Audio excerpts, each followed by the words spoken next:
This is a review of the midterm for the introductory statistics course. Over half of you guys did poorly on it. That's why I'm making this review. So please watch and practice.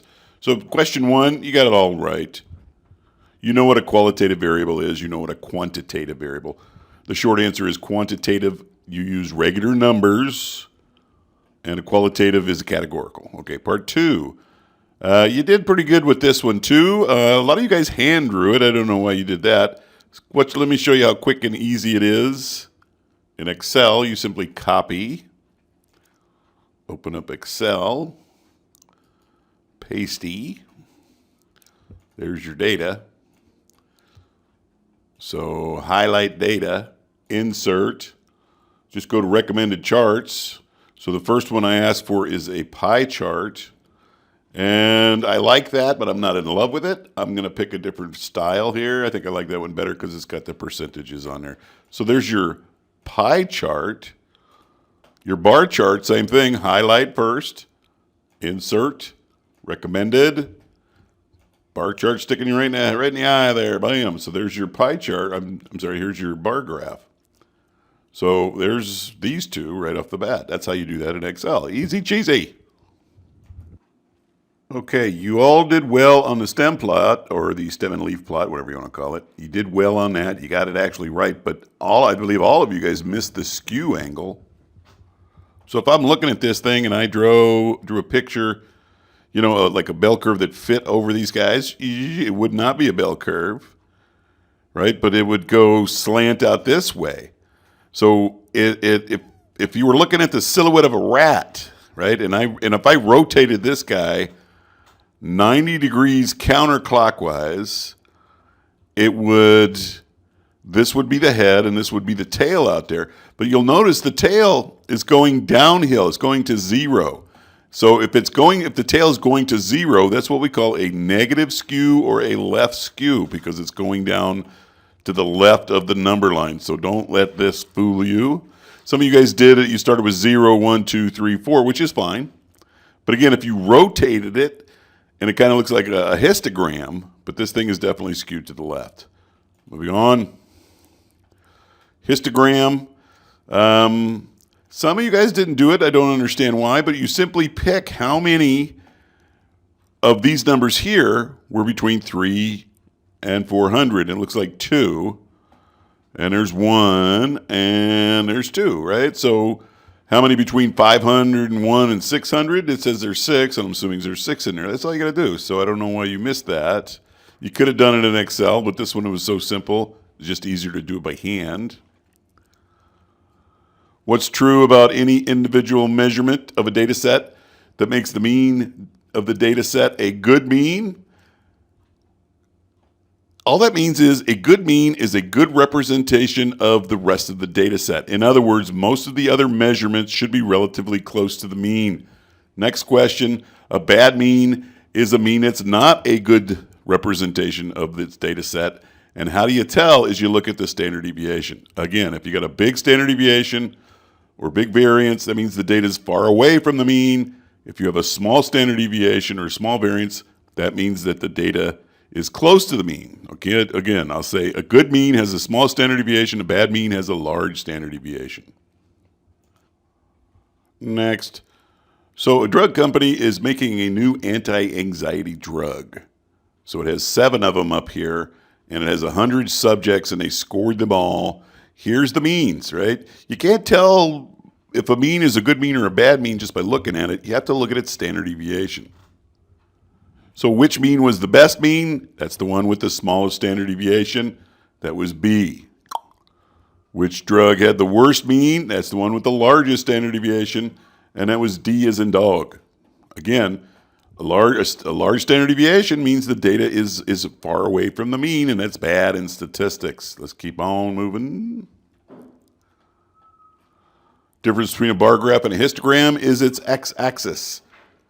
The x-axis of a bar graph have categories like car color or eye color or ethnicity, where a histogram, its x-axis is made up of intervals or ranges of values for their x-axis.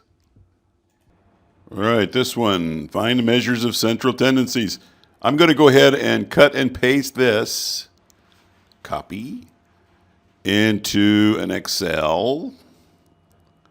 And there it is right there. And then you have to find all these measurements, the median, the mean, the mode. So the first one, it's this formula. So I'm going to pick the cell next to it. I'm going to go up to the function bar, just type in equals MED. It pops up. I double click. And so now it's asking, where do you want the numbers from, right? Where's your data set? And this is my data set. And click enter. Boom. So that's the answer. Now I'm going to show you a mistake a lot of you guys made. You did this. You simply put the cursor in there until you got the little black cursor and then you dragged it down. Bam. That is wrong because look what happens up here. This is the data set that's right, C4 through I7. But when you go down one, it changed it to C5 to I8, C6 to I9. So what it did was it thought that you were changing your data field. So only the first one is right here. Let me show you a shortcut. All right, so I picked the cell up here.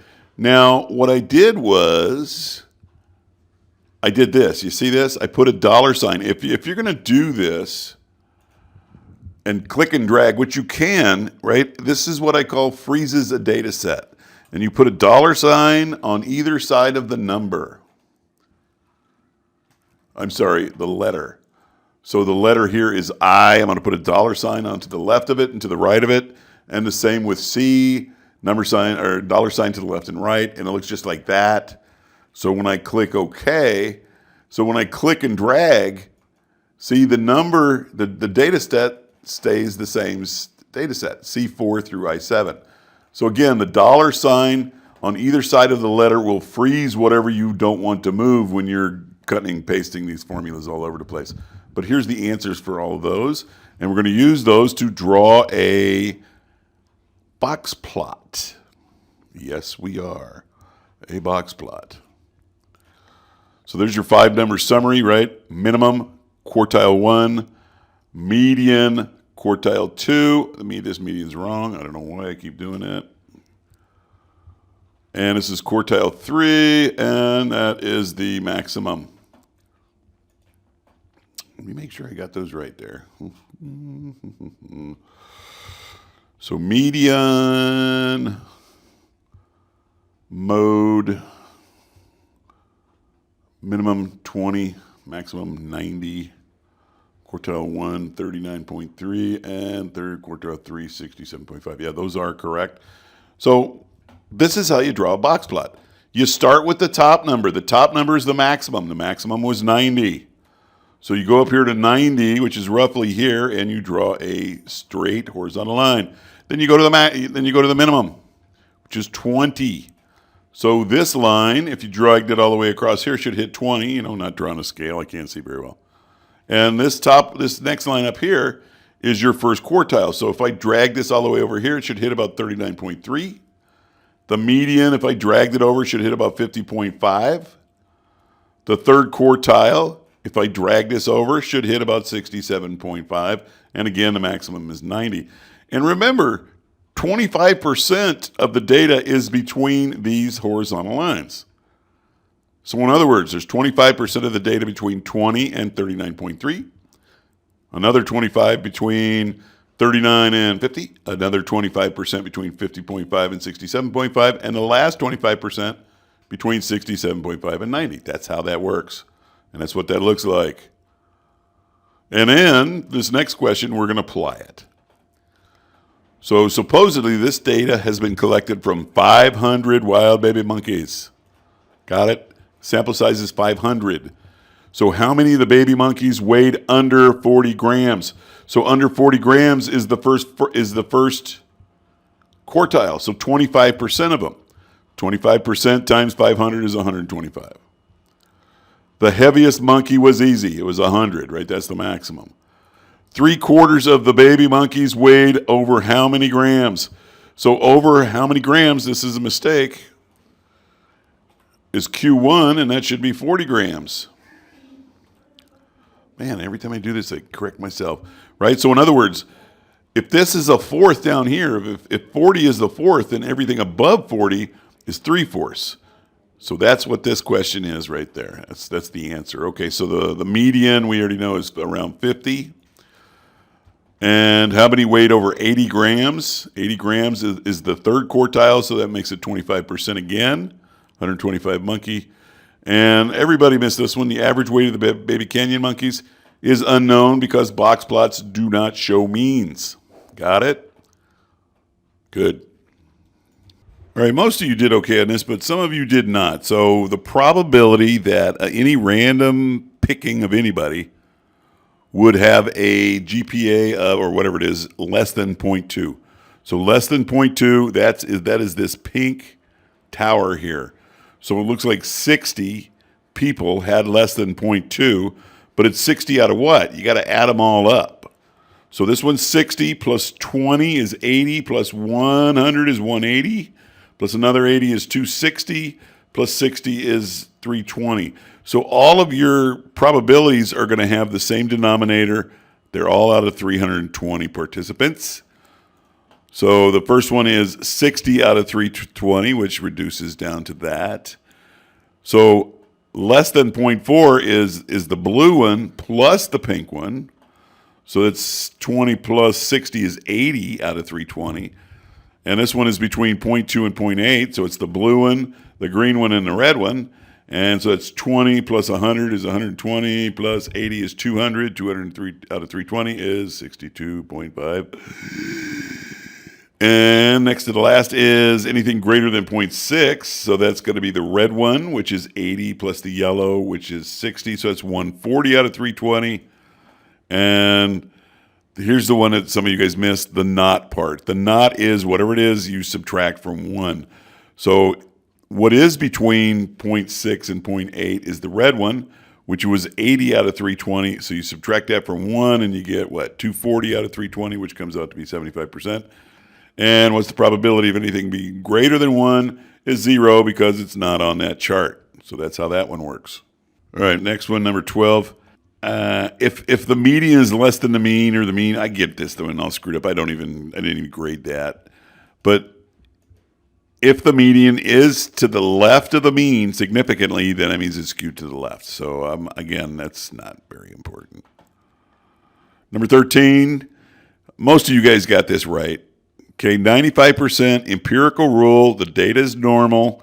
So what you're going to do is add 2 standard deviations. Some of you guys put a 0 to 60. That's the 95% confidence interval, but that's not what this was. The warden wanted to know the largest of the times for the prisoners to eat comfortably. So it would have been 30 minutes plus 2 times 15 is another 30 minutes, so it would have been 60 minutes total. And again, here is another empirical rule problem. I believe most of you guys got this right. So the mean, 95% mean plus or minus 2 standard deviations. So that was 235 plus 30 and 235 minus 30. That came out to this interval. And the probability that one of the calves was born over 250 was 16%, because that's 1 standard deviation above the mean. And this would be to the right of that. And this is 2 standard deviations below the mean, and this would be to the left of that. So that's the empirical rule. And let's do the z-table thing. What is the area under the curve where z-score is 0.34? So in other words, we're going to go to the z-score, and we're going to find 0.34 and the area under the curve to the left of it. So I know it's greater. I know it's less than 1. But this is when we use norms dist. Some of you guys missed this one. This was greater than. Remember, if it's a greater than, you got to subtract it from 1. All you got to do is type in, right, the z-score here and type in true. And because this is a greater than problem, you got to subtract it from 1. So there's the right answer there. And I don't know why you guys just didn't cut and paste these formulas directly into Excel. It'll work perfect for you. And again, when there's 2 values and your z-scores in between them, you find the area for the high one first and subtract the low one second. Okay. And the difference between those two is what your p-value is of pulling a z-score at random between negative 1.42 and 2.24. Let's jump onto the nurses. So 99.8, that is 3 standard deviations above the mean. And again, with that little picture, let me pull it up. There it is right there. So 99.7% of the data is between 3 standard deviations on either side of the mean. Boom, boom. So that means if this is 99.7%, that means this little chunk over here is 0.3% divided by 2, and this little chunk is 0.3% divided by 2, and that's not a very big number. So let's get back to the answer. That is that, right? It's half of 0.3% because it's 3 standard deviations above. Next one, most of you guys got this one right. Right, the mean cuts the data in half. And you get some number that's so small, you can't put 0. I think one of you guys put 0. You can never put a p-value as 0. You always got to put probability is less than 0.001. And how many participants were between the mean plus or minus 3 standard deviations? How do I know? Because 98.6, which was the mean, plus 3 times the standard deviation of 0.4 brings me to that, and 98.6 minus 3 times 0.4 brings me down to that. So I know that 99.7%, practically all of them, in fact, I put all 100 of them are within that range. Now let's jump up to the Hershey's Kisses. Okay, so again, if they're asking you for a percentage, cutoff, percentile, percent, whatever you're asking about, this is going to be a norm inv. Remember, if they're asking for a percent, the top 5%, top 10%, bottom 5%, bottom 25%, those are all norm invs. Got it? And if they're asking for not a percent, but a specific cutoff value of whatever you're dealing with, that's a norm dist without the S. Again, the way to remember this is you start typing in norm dist. It's either norm dist or norms dist for these types. One, you need the mean and the standard deviation. That's this one. The other one, you don't have it. So, the data you have should tell you which one of these you're going to use, okay? Again, 10% will weigh less than what weight. With these norm ends, remember, these percentages here, these probabilities are less than. So if you got a greater than, you got to subtract it from 1 and you get the same number, okay? And here's another betweener. And here's an application. So would weigh more than 5.0 grams. There's our probability of getting a random piece of Kisses that weighs more than 5 grams is about 99%. So you multiply that by the number that you have in front of you, 10,000, and that's how many Kisses that you should have weigh over 5 grams. Mick and Mac, you just standardized their test scores. Mick got a 1.3 standardized test score. Mac got a 1.89, so Mac had the higher z-score. Remember, the z-score is the individual's measurement, so that would be your random variable, minus the group mean divided by the group standard deviation. Okay, so this is what Mick scored, and then there's the mean of the SAT, standard deviation of the SAT. This is what Mac scored. There's the mean of the ACT and the standard deviation of the ACT. So once you standardize their scores, you can tell who did better. Mac, the evil twin. Dun, dun, dun. Number 21. I think only one of you guys got this ready. Right. She did not find out if the data was normal. That is very, very important in statistics. 99.9% of the time, the data has to be normal. It has to fit a normal frequency curve. It has to form the bell curve, okay? If she did not ask that, if she did not check on that, her outcomes are not valid, period, okay? So remember, the data has to be normal before all this stuff can work out. All right, correlation time. Now, most of you guys got the basics down. Some of you guys didn't even put in this scatter plot. I was so sad. All right, we're going to copy, pasty. There's our data E.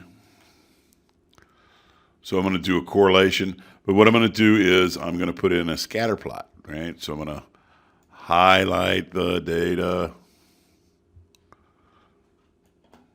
We're going to go to insert. And all right, so I did this to show you that it doesn't like rows, okay? With Excel, a column, that's the up and down. The column is the variable. The rows just kind of confuse it. So let me switch over to a row here.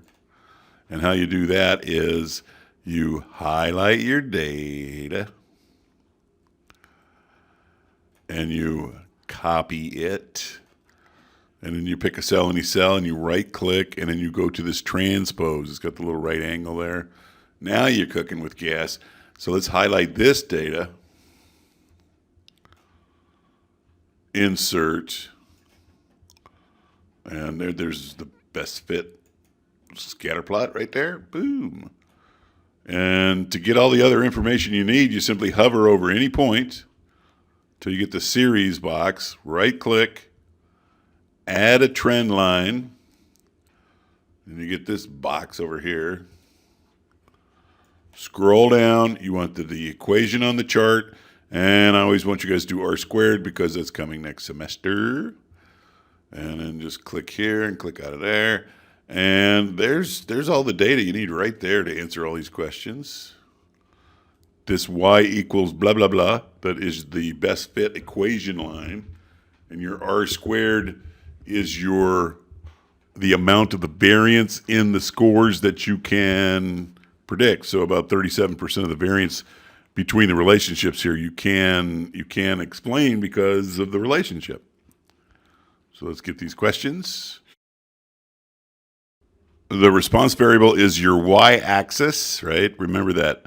Your y-axis is always your response variable. It's your DV, and that's annual income. Your explanative variable is always your x-axis, and that is your annual college tuition. Now, we're assuming that the annual college tuition, the more that goes up, the more the annual income goes up. And we found a correlation. I think all you guys got that right. And that was pretty easy, right? You simply could have done this. Go back to this guy. Come here, you. All right, quit playing around. So if we want the correlation, we can simply just go highlight all the data. I'm sorry, we got to pick a cell first. I keep forgetting that. So we're going to pick a cell. Going to go up here, and I'm going to type in correlation. Actually, I'm going to go to statistical and scroll down to correlation. Correl. First array means first column, and that's my college tuition. Click, make sure you're in the box, and my second array is my annual income. Click OK. So my correlation between the two was roughly 0.61. Which, again, most of you guys got it right.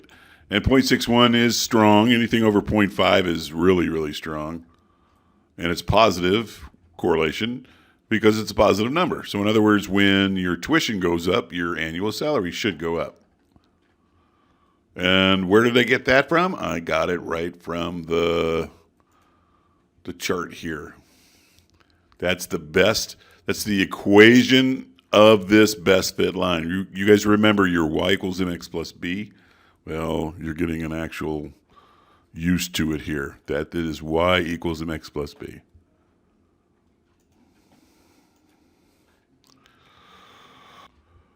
The standard deviation can never be a negative number. So this statement is false because, remember, the standard deviation is the square root of the variance. So if you take a square root of a positive number, it has to be a positive number, plain and simple. And the variance is always positive because it's the distance squared. If you squared anything, positive, it becomes positive. Negative, it becomes positive, right? A negative squared is a positive. So the short answer is standard deviation's got to be positive. Which of the following is true? Is this symmetrical? Nope. It is skewed to the left. That is the correct answer because, again, if you're looking at like the silhouette of a rat, and there's his little hump. This part would be his head. This long thing here would be his tail.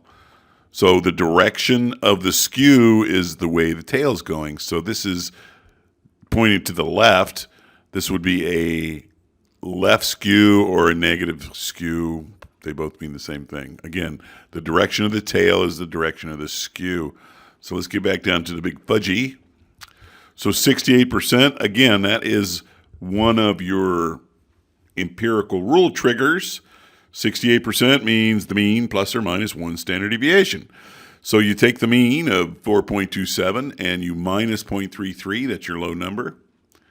And you take 4.27 and you add 0.33, that's your high number. And that looks like that answer. Okay. Now, the top 2.5% or above what weight? Again, that is a empirical rule problem. So 2.5%, we're talking about a 95% confidence interval. And so that would be 95% would be the mean plus 2 standard deviations. So it's going to be 4.27 plus 2 times 0.33 or 0.66, and that's your answer right there. I think all you guys got that one right. And so the smallest 0.15%, I'm hoping you guys are recognizing these numbers now. That is less than 3 standard deviations away. So then you just figure out what 3 standard deviations are less than the mean. So it's going to be 4.27 minus 3 times 0.33, which comes out to be that number. And this is just flat out calculating a z-score. So it would be 60 is the mean, and 84 is your random variable. So the formula would be z equals 84 minus 60 divided by 12. And that comes out to be 24 divided by 12 is 2. The next one is a score of 48. So 48 minus 60 is, what is that? 12. Negative 12. Is that right? Yeah, negative 12. So negative 12 divided by positive 12 is negative 1. Beep. This one we went over in class. If you added up all the standardized test scores from a normal distribution set of 100 test scores, what should the sum of those z-scores be? Think about it. So half of your z-scores are going to be negative, half of your z-scores are going to be positive. So when you add them all up, you should get a number close to 0. And I'm sorry, but this is the stuff I gave you later. But you have to put it in a category based on a z-score. So 1.8 is a very high z-score. So yes, you're right. That would be a heavy-duty truck. And a negative 1 on a z-score is much less than the mean. So yes, that would be a light-duty truck. And I think most of you got this right. If a data set had a variance of 100, what would the standard deviation be? Remember, the standard deviation is simply the square root of the variance. So square root of 100 is 10. It's also negative 10, but remember, we're only dealing with the principal values, the positive values. So the answer is 10. Populations have parameters. Samples have statistics. Got it? We always try to prove that information that we got from a sample can be applied to a population. That is called generalization. And what's another name for a normal frequency distribution? That's what we call the bell curve. I couldn't believe it when a couple of you guys missed it. Could not believe it. And this one is, of course, true. If you're going to go into psychology, anything past a bachelor's degree, you better know some of the statistics. So remember the important thing. All right, that's it. That's the review of this test. So I think I'm going to make a makeup test. But stay tuned. MGZ out.